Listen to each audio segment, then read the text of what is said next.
Hi guys, my name is Sneemo. Follow me on Instagram if you're not following me already. And this is just a short video on tips on how to pass your exams.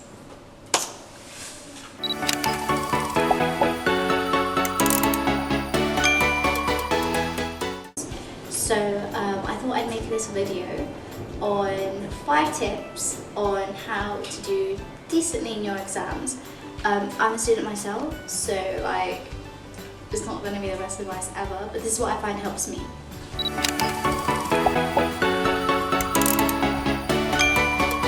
Number 5. So number 5 is about understanding why you're doing this. So I think it's really important to just clarify for yourself why you're doing this, why education is important for you.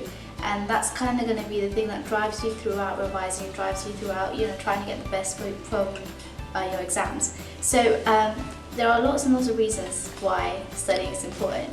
And I think some of them is the fact that we live in a world where education is so important, and as well as that, it expands your horizons.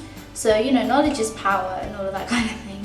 But a really cool story that I'd like to share with you guys is the doctor that I did work experience with. His name was Tarek Hock, and he was a football player for West Ham for quite a few years. And something happened in his life, and he decided that he wanted a career change. And he had taken biology, chemistry, and something else for A-levels, so he was able to apply for medicine. So he went from being a football player to a doctor now, and that's so cool. So that's the kind of thing education can do for you. It can open your doors. If you do change your mind, you can always switch it up,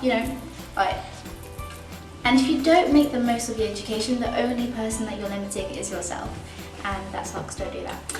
Okay, so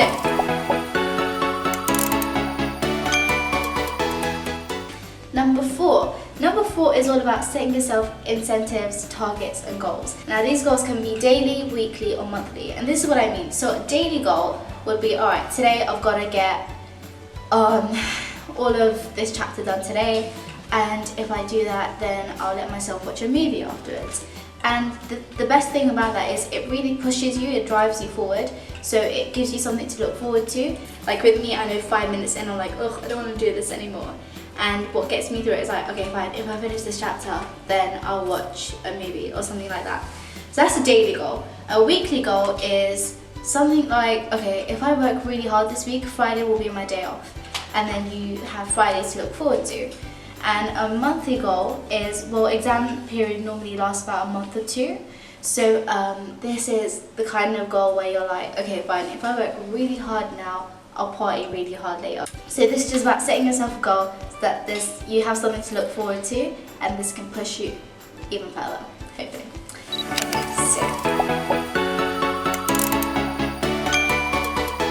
So number 3 is making yourself a calendar. So this is the calendar that I've got. And I'm not the most organised person, so you can get a teacher or somebody to help you. I got my mum to help me. And your calendar can be really cute. Anyways, what I did is I put in my days that I've got exams, and then you work backwards. So for example, Bio Unit 5 is the last exam that I've got. So then I'll do Bio Unit 5, Bio Unit 5, Bio Unit 5, and then the next exam. So kind of plotting in, alright, how many days have I got? How many exams have I got? Then how many days do I have per exam? And just organising what day you're going to do what, and it helps because then it gives you the structure that you need in order to be able to okay, yeah, I have time to revise. This day I'm going to do this, and it just makes it easier because then if you don't know what you're doing in a day, it might slow you down a little bit. So yeah.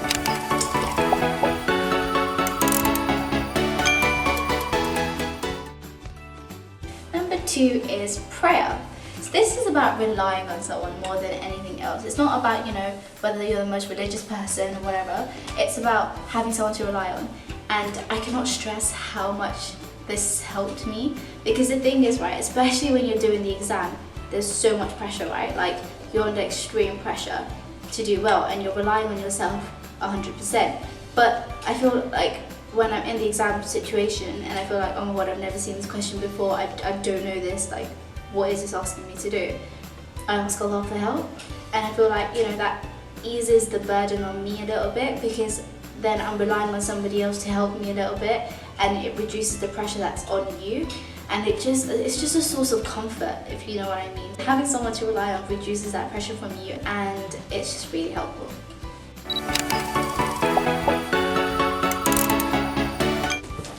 papers! Okay, so past papers are heaven sent. They're so good because, and like, you'll be surprised in your exam you might even get the exact same question come up and you'll know exactly what's on the mark scheme, so it's awesome. So do past papers non-stop until you get 100%, you don't give up.